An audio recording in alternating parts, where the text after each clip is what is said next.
En realidad la incertidumbre existe desde el comienzo de la humanidad, no es algo nuevo, no es algo que estemos descubriendo a partir de lo que estamos transitando en el planeta Tierra como humanidad, sino que es algo que siempre convive con el hombre, que es la incerteza de qué va a venir adelante.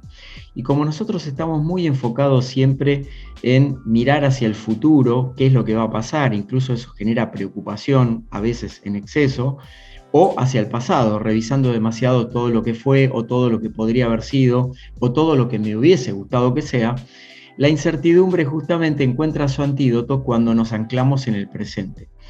Y de hecho en el mundo del coaching, en el que yo me desempeño desde hace más de 30 años, tenemos siempre una frase, un lema que me parece muy interesante y que aplica para la incertidumbre, que es darnos cuenta de qué podemos hacer nosotros con los recursos que tenemos disponibles y que dependa de nosotros. Porque muchas veces lo que sucede en la incertidumbre es que empezamos a pensar salidas externas. Bueno, el gobierno debería hacer tal cosa, el país tal otra, en tal país están haciendo tal situación, tales empresas han resurgido, otras no se han podido reinventar y miramos todo el panorama hacia afuera. En realidad en la incertidumbre la única mirada posible es hacia adentro, porque la incertidumbre es una manifestación emocional que tiene que ver con la habilidad o no que tenga una persona de poder gestionar lo que le pasa. Totalmente. Lo que le pasa en el campo interno.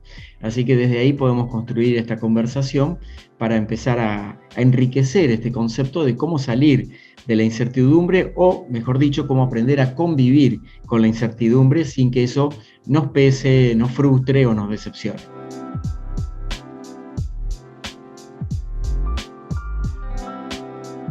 Tiene que ver con un proceso de aprendizaje, aunque aún más importante es un proceso de desaprender esos comportamientos tan estancos que teníamos, lo que podríamos clasificar como paradigmas. Un paradigma es una creencia que yo la he hecho inamovible adentro mío. Tal vez no me funciona, pero sigo creyendo que es ahí y que es por ahí el camino y sigo insistiendo, aunque no obtenga el resultado.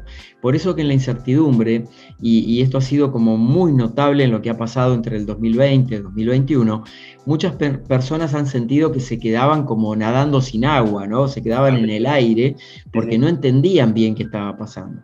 Y ese es un efecto típico de la incertidumbre, el tema de sentirnos como aturdidos por algo que no alcanzamos a comprender del todo. Porque por su naturaleza de intangibilidad, lo que tiene la incertidumbre es que nosotros no podemos aferrarnos a nada. Y el ser humano en general tiende a aferrarse a algo, a una promesa que le han hecho, a una idea de cómo van a ser las cosas, a imaginarse ese viaje que quizá quiera tener más adelante y que por muchos motivos se frustra o se posterga o hay que reprogramarlo o rediseñar la vida, como fue por ejemplo la adaptabilidad tecnológica en la que todos estamos conviviendo actualmente.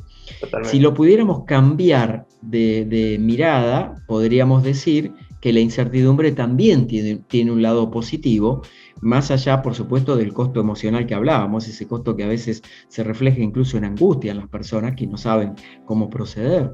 Y la parte positiva de la angustia puede ser que te puede promover a buscar salidas alternativas, a ser más creativos, a reinventarte en tu carrera profesional, a saber que hay otras reglas de juego que tal vez puedas empezar a incorporar en términos de competencias personales y profesionales para poder desempeñarte mejor. Todo esto tiene mucho que ver con otro aspecto que influye decisivamente en la incertidumbre, que es el tema de la actitud. Cómo afronto la situación que está adelante de mí si yo no tengo ningún tipo de control sobre esa situación, porque estamos hablando de todas cosas que nosotros no podemos controlar. Si nosotros tuviéramos algo para poder gestionar, por supuesto que lo haríamos.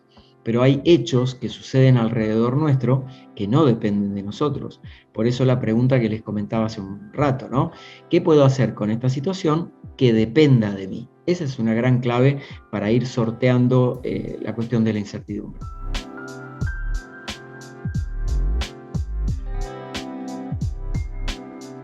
Bueno, ahí traería una imagen de uno de mis maestros que sigo hace muchos años, que es John Maxwell, un gran referente en temas de liderazgo. Y John dice que en las situaciones de incertidumbre las personas se quedan estancadas porque piensan que tienen que tener respuestas para todo. Y en realidad, en la situación de incertidumbre, lo que aparece es la ausencia de respuestas. Por ejemplo, lo que hemos observado, yo trabajo mucho con líderes en todos los países, de hecho soy coach ejecutivo y coach de equipos, y conozco desde CEOs hasta equipos de trabajo completo con los que trabajo en Argentina y en otros países, y lo que observo es que se esperaba que los líderes tengan todas las respuestas en un momento de gran cambio, de gran transformación, y los líderes no tienen todas las respuestas, y aprendimos incluso a convivir que esa aparente vulnerabilidad, que nada tiene que ver con debilidad, es un elemento que enriquece la figura del líder porque lo humaniza. No es la persona omnipotente que sabe de todo, que tiene toda la posta, la palabra precisa en cada momento. Entonces está bien en la incertidumbre sentirse bajoneados, sentirse tristes, frustrados, decepcionados, sin rumbo hacia dónde encarar durante un tiempo, hasta que después empezamos, sería como la curva más baja de la sensación de incertidumbre, hasta que después empezamos un proceso adaptativo que tiene mucho que ver con un componente del cerebro que se llama la flexibilidad cognitiva. La flexibilidad cognitiva es la habilidad que tiene el cerebro de poder adaptar situaciones del pasado, que yo creía que eran tan estancas y que siempre de por vida iban a ser así, esos paradigmas de los que hablaba antes, y tomar la nueva información, acoplarla con lo antiguo para formatear una nueva forma de respuesta que yo voy a dar a eso nuevo que está ocurriendo. ¿Puede ser incómodo? Es incómodo. ¿Puede ser desafiante? Es muy desafiante. Ahora, puestos en esa circunstancia, no tenemos otra opción más que transitar ese periodo, porque aunque querramos elegir una cosa distinta, igual eso que está sucediendo sigue ocurriendo. Si nosotros quisiéramos detener, por ejemplo, en nuestra fantasía o en nuestras utopías, la transformación del mundo laboral actual, incluido todo el tema de inteligencia artificial, robótica y demás, no lo podríamos detener. ¿Por qué? Porque nos quedaríamos anclados en un paradigma que en el corto plazo nos va a dejar completamente afuera de nuestro potencial mercado laboral. ¿Por qué? Porque no incorporamos esas competencias. Entonces, no estoy diciendo que necesitamos adherir a todo lo que sucede, porque de hecho cada uno puede tener su opinión sobre si los cambios del mundo están bien o no tan bien, si coinciden con sus valores o no. Lo que sí sugiero es no oponer resistencia a esas situaciones, porque la resistencia lo único que produce es más dolor adentro nuestro. La resistencia produce directamente sufrimiento, y el antídoto para el sufrimiento es la aceptación. Cuando digo aceptación, no estoy diciendo justificación de las cosas, porque puede que no me guste, aunque en este momento la alternativa no depende de mí y por eso necesito aceptarlo para dejar de sufrir. Comprendés que es un mecanismo que influye muchísimo en la incertidumbre para que las personas, todos, podamos tener más serenidad, más estabilidad emocional, mejor comunicación con todas las personas con las que convivimos habitualmente.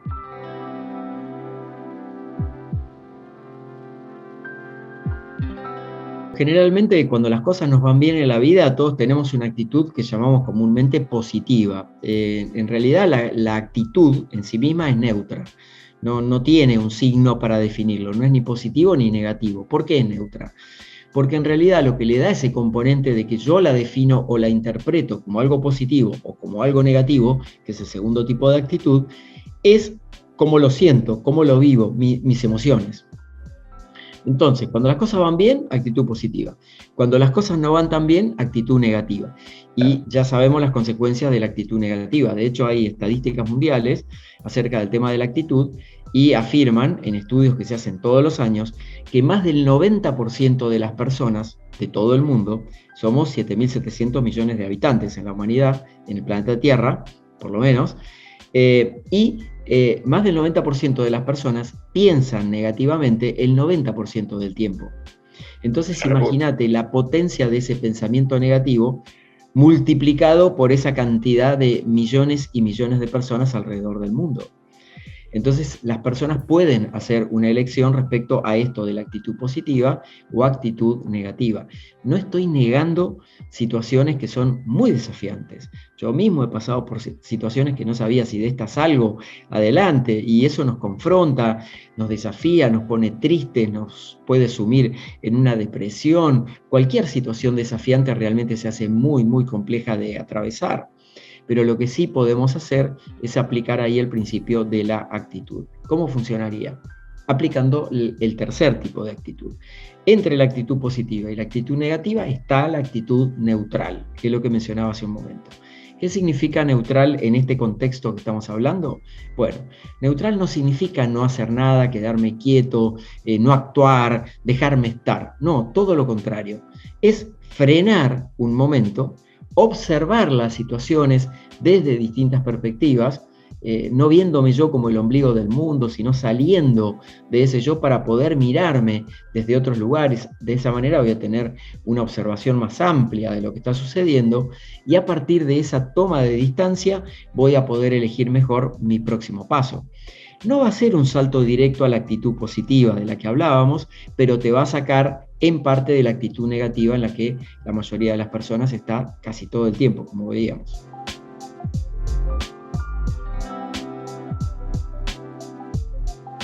Hay un tema que mencionás que es muy importante, es muy sensible, muy chiquito, pero que todos podemos de alguna manera mejorar en nuestra vida, porque va a mejorar nuestra calidad de vida, que es no clasificar todas las cosas como un problema.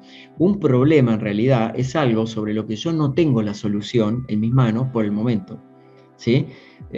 Ahora, todo lo demás que puede tener una vía de solución son asuntos a gestionar o son tareas a realizar o lo que sea. Por eso que es muy importante el cambio del switch mental, sobre todo para alimentar una parte de nuestra mente, que es la mente subconsciente, que todos tenemos, que es la parte de la mente donde están las emociones y los sentimientos juntos. Cuando es en esa parte de la mente, donde están los sentimientos y las emociones, se generan impactos positivos, la creación de la mente consciente, que es la que ejecuta las acciones, las ideas, las estrategias, la toma de decisiones, como vos hablabas recién, por supuesto que nos va a dar más energía, más entusiasmo y más creatividad para encarar las salidas. Ahora, si yo a mi mente subconsciente le estoy hablando de queja, le estoy hablando de chisme, le estoy hablando de negatividad, no me va a dar la energía necesaria para encontrar solución a los temas que tengo para resolver. Por eso que simplemente haciendo un cambio de lenguaje, el lenguaje nos define en nuestra vida, el lenguaje no es inocente, tiene carga, tiene significado. No es lo mismo el valor de todas las palabras, por eso que observar el lenguaje, por ejemplo en este caso, dejar de usar la palabra problema y reemplazarla por asuntos a gestionar o asuntos a resolver o cuestiones por delante o desafíos incluso que voy a saber cómo resolverlos, es altamente positivo para no quedarme enfrascado en esa situación de problema, porque cuando me quedo ahí es como que estoy adentro de una jaula tipo un hámster, que estoy todo el día dando vueltas, rumiando esos problemas de los que no podemos salir. Nosotros por día tenemos habitualmente 60.000 pensamientos. Alguna. ¿Sí? 60.000 pensamientos de todo tipo. El 90% ya vimos de la gente piensa 90% del tiempo en negativo. Y además tenemos 12.000 diálogos rumiantes. El diálogo rumiante es lo que yo hablo conmigo mismo todo el tiempo. ¿Sí? Aunque no sea consciente, estoy haciendo todo ese proceso durante todos los días. Entonces, si yo tengo negatividad en mis pensamientos y negatividad en ese diálogo interno conmigo mismo, por ejemplo, la queja, la crítica, la envidia y cualquier otra cuestión que realmente nos tire para abajo, es altamente probable que mi vida también esté en ese sentido. No voy a tener una inteligencia emocional equilibrada para poder afrontar mejor las situaciones de incertidumbre o cualquier otro desafío que se vaya presentando. Por eso que la mente subconsciente no distingue. Entonces, de la orden que yo le dé a mi mente subconsciente es el resultado que voy a obtener. Por eso, por ejemplo, vamos a poner un ejemplo común. Si yo me enfoco en que no voy a poder hacer dieta, no vas a poder hacer dieta. Ahora, si yo me enfoco en que estoy haciendo el mayor esfuerzo porque quiero conseguir una vida saludable, ya no estoy hablando de dieta ni de restricción, sino que estoy hablando del objetivo final que yo quiero conseguir. Cuando yo me enfoco en ese objetivo final, voy a tener más energía de mi mente subconsciente disponible para ayudarme a cumplir ese objetivo.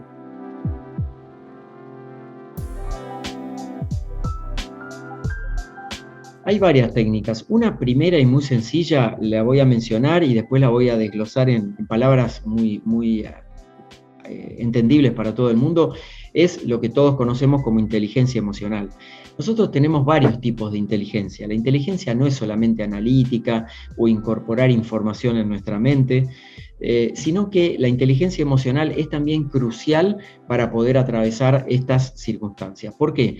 Porque la inteligencia emocional lo que te da es una enorme caja de herramientas que lo que permite es que vos elabores mejor las situaciones por las que estás atravesando y las puedas conectar con experiencias que sean saludables para vos, que vayan a tu favor, porque hay muchísimas personas, como decimos habitualmente, que y me incluyo, somos nuestros peores enemigos. O sea, a veces nos ponemos como en contra de nosotros mismos.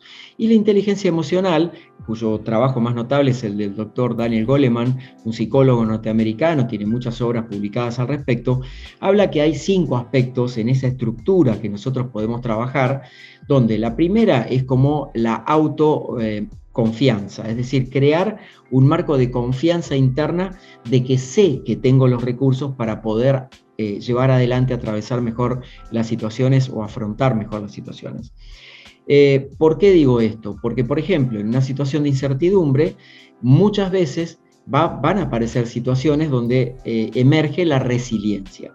La resiliencia es la condición que tenemos todos los seres humanos sin distinciones para superar enormes desafíos.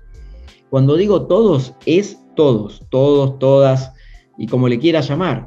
Lo que hacemos en realidad es que necesita que se presente esa situación de gran desafío en mi vida para que ahí se active la resiliencia. Por supuesto que las personas que tienen una inteligencia emocional más desarrollada van a actuar más rápidamente frente a la situación donde tienen que aplicar la resiliencia. Cuidado con esto. Atravesar, por ejemplo, un problema menor en el trabajo, una discusión que tuve con mi pareja y demás, no me habilita para decir que soy una persona resiliente porque me recompuse después de discutir con mi pareja durante la cena. Esa no es una verdadera situación de resiliencia, por más, te diría, inestabilidad que te haya traído en ese momento. La situación de resiliencia es cuando nos enfrentamos a situaciones límites en nuestra vida. Una enfermedad desafiante, la pérdida de una persona muy querida, una estafa, la pérdida de mi negocio, el haber perdido mi trabajo de un día para otro y tener que conseguirme otro en un mercado que tal vez esté complicado en ese momento. Entonces, cuidado con utilizar la palabra resiliencia para todos, porque lo que vamos haciendo es desgastarla, la vamos limando hasta que las palabras pierden sentido. Por eso que la resiliencia siempre es cuando estamos frente a un enorme desafío que no tenemos ni idea cómo lo vamos a atravesar y sin embargo hay condiciones de esa autoconfianza interna que se despierta que nos va dando el trazo de cómo podemos movernos más efectivamente.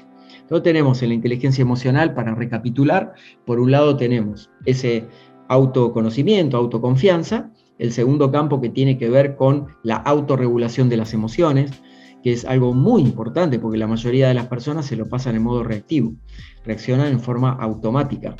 Esto es primitivo, viene de nuestros ancestros, los antepasados, cuando tenían muy desarrollado algo que todos tenemos en la actualidad también, que se llama cerebro reptiliano. El cerebro reptiliano es la parte más primitiva de nuestro cerebro y es la del impulso de afrontar el peligro o de huir del peligro, ¿sí? Por eso en aquel momento nuestros ancestros de antepasados crearon el fuego, por ejemplo, para ahuyentar a las bestias que los amenazaban o para cubrirse de posibles daños que podría haber, y después fue para cocinar, por ejemplo. ¿Qué quiero decir con esto? Cuando nosotros sabemos que contamos con una gran caja de herramientas internas, es más fácil poder autorregular las emociones. ¿Por qué? Porque podemos tener picos de emociones, pero podemos recurrir a alguna de las herramientas que tenemos para balancearlas, para estar lo mejor posible. ¿Estoy hablando de tapar las emociones? No, las emociones no se pueden tapar, no se pueden controlar, que es otra confusión muy frecuente. La gente dice no puedo controlar mis emociones. Está bien, porque no se pueden controlar las emociones, sí se pueden gestionar. Gestionar es como tomar el dominio de la emoción, mirarla, reconocerla, decir, ok, estoy sintiendo esta emoción, la atribuyo a tal hecho que me pasó hoy, me he sentido mal por eso, lo acepto, no lo rechazo, porque me conecto con esa vivencia para no resistirla, porque si yo la resisto, va a persistir mucho más adentro mío. Entonces, el segundo ámbito, recuerden que es el balanceo de las emociones. Tercer ámbito de la inteligencia emocional, la motivación. Y acá te diría que una definición muy sencilla de motivación es tener motivos, encontrar todos los días los motivos internos por los cuales yo me levanto cada día. A veces puede ser difícil tener motivos para encontrar, sobre todo cuando estamos pasando momentos de serias dificultades, pero siempre hay algo para rescatar. El simple hecho de tener vida. No estoy simplificando lo que digo, quisiera sí. que lo tomen como para herramientas que puedan trabajar. El hecho de tener agua en tu casa, si es tu caso, el hecho de tener la posibilidad de estar conectados en internet como estamos hoy, todos esos son pequeños detalles que me dan buenos motivos para yo, por ejemplo, colocarme con una actitud más contributiva y no empezar el día con el pie izquierdo, que además esa energía, se arranca tan negativa, la voy a arrastrar por lo menos 4 o 5 horas durante el día. Entonces imagínate el peso que tiene. Por eso que la motivación, tener motivos, es muy interno. Hay dos tipos de motivación, la automotivación o motivación intrínseca y la motivación externa, la que viene afuera. Por ejemplo, cuando el líder o el jefe de tu trabajo te felicita o te reconoce, o cuando una persona te felicita por lo bien que la atendiste, cualquiera que sea tu actividad, ¿sí? Ahora, si yo estoy todo el tiempo pendiente de esa aprobación externa, esperando la felicitación externa, me voy a desmotivar internamente. ¿Por qué? Porque no viene la felicitación externa. Entonces, mi sugerencia de tantos años de entrenar a más de 1 millón de personas hasta ahora, es que trabajes mucho tu automotivación, es decir, que te automotives todo el tiempo. Hay un meme que me encanta, que a veces lo pongo en mi Instagram, mis redes sociales, que dice, a veces la charla motivacional se la tiene que dar uno mismo. Y es así, porque no va a haber como un entorno afuera que te pueda alentar. Y los otros dos campos de la inteligencia emocional, uno tiene que ver con la empatía, que es la habilidad de ponerme en los zapatos de la otra persona, te diría que también es entender qué le pasa emocionalmente al otro, y también las habilidades sociales. Las habilidades sociales son todas las que a mí me permiten convivir de una manera lo más armónica posible con las demás personas en el entorno en el que yo me muevo o los nuevos entornos con los que me voy relacionando. Cuando logramos tener estos 5 campos en armonía, logramos encontrar muchas respuestas en esta gran caja de herramientas llamada inteligencia emocional.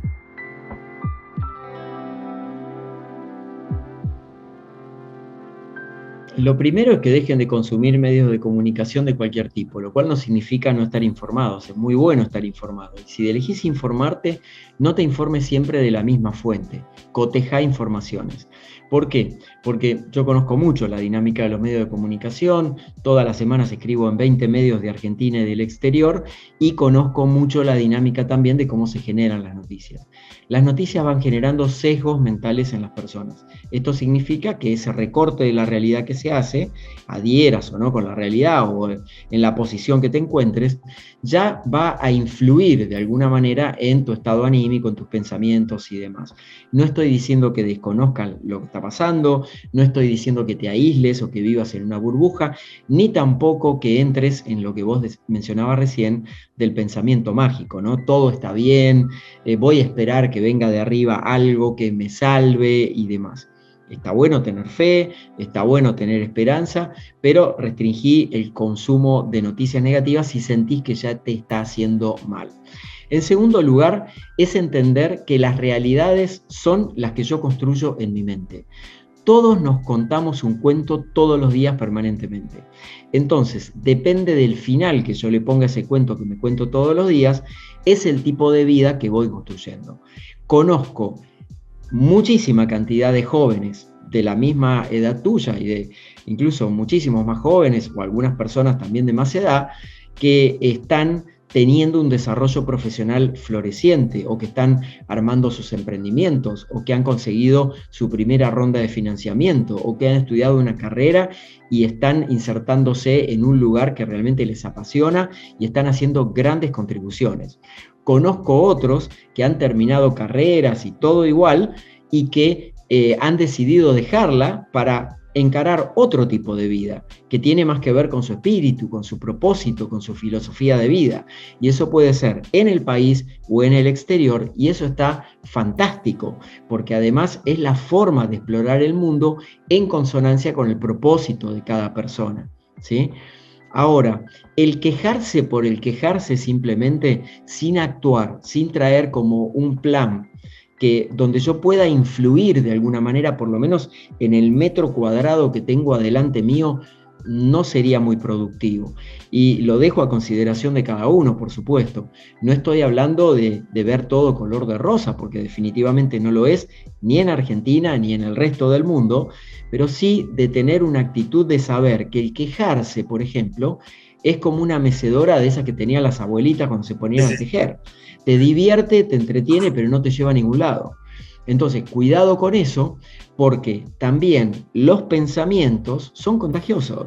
Entonces, tanto lo que yo dejo que entre en mí, yo también puedo elegir qué pasa y qué no pasa adentro mío. Por ejemplo, de las noticias. No soy responsable por las noticias que me llegan o por los comentarios que me hacen mis amigos y amigas o mi familia. Yo soy responsable por lo que hago con eso adentro mío. Y aquí aparece el componente de la responsabilidad personal, la autorresponsabilidad, que no es menor, porque la responsabilidad es la habilidad de responder ante lo que me va pasando. Cuanto más asertivo sea yo con las herramientas de inteligencia emocional, con esta visión de poder observar las situaciones desde distintas perspectivas antes de reaccionar en automático, mejor voy a decidir en mi vida. Estuve estos días estudiando un informe muy interesante sobre cómo se toman las decisiones y se descubrió en un informe de mucha cantidad de personas, no recuerdo exactamente la muestra, pero era muy amplia, de 120 países, que más del 97% de las decisiones cotidianas son inconscientes y tomamos por día más de 100.000 decisiones inconscientes. 100.000 decisiones cada persona. No somos conscientes. ¿De qué? Desde tomar un vaso de agua, lavarme los dientes, acostarme en la misma posición en la cama, elegir siempre el mismo tono de la luz en mi casa cuando me quiero relajar, poner siempre la misma música, ponerme siempre la misma ropa, hacer el mismo camino cuando voy al trabajo. Esas son parte de las 100.000 decisiones automáticas que tomamos todos los días. Solamente un 3% son decisiones más conscientes, más meditadas, que hacen que nuestro cerebro tenga que concentrarse para tomar una decisión. Te diría que, por ejemplo, a las personas que de pronto están un poco desalentadas, tristes y demás, bueno, quizá es como en algunas situaciones la mente racional, ponerla a trabajar también para decir, bueno, ¿qué tanto yo me quiero comprometer con mi responsabilidad personal frente a todo esto que estoy viviendo? ¿Puedo participar de una manera que sea positiva? O tal vez la decisión es, no, siento que no hay futuro, que no hay maneras, y está muy bien que busques salidas alternativas, pero no le eches la culpa al exterior, ¿sí? Porque al echar la culpa al exterior, lo único que vamos a lograr es sacarnos la responsabilidad de encima. Y la única persona que se puede hacer responsable de sí misma somos cada uno de nosotros. Yo no estoy de acuerdo con muchas cosas que suceden tanto en mi país como en otros países del mundo, y sin embargo no es necesario que yo elija arruinarme la vida o dejar que lo de afuera me arruine la vida, porque cada vez que yo le entrego el poder a lo de afuera me estoy arruinando un poco yo. Exacto. Estamos hablando como de esa dependencia sutil. Cuando estás buscando la aprobación de los demás, lo que pasa es que acá es al revés. Le entregaste mucho poder a eso negativo de afuera y dejas que te afecte y te debilite. Por eso que es muy importante mantenerse fuertes enfocados, con el propósito bien claro, donde quieras vivir, como quieras vivir, elegí tu camino, busca luchar por eso. Yo vengo de una familia muy pobre, con recursos muy limitados en mi infancia, trabajo desde los 8 años, tengo 60 actualmente, y siempre busqué salir como de ese giro propio de las familias carentes, donde siempre hay una mente de escasez. Y para generar abundancia, abundancia no solo de dinero, sino también de experiencia de vida, de viaje, de conocer personas interesantes, de poder tener la habilidad de leer o de transmitir conceptos, necesito salir de esa posición donde aparentemente mucha gente se deja atrapar por ese entorno. ¿Sí? Totalmente. Entonces, esa es la mejor idea que se me ocurre en este momento. Por supuesto que el proceso es muy individual, cambian los entornos, pero es simplemente como unas pequeñas grajeas de ideas para que cada persona las pueda procesar internamente.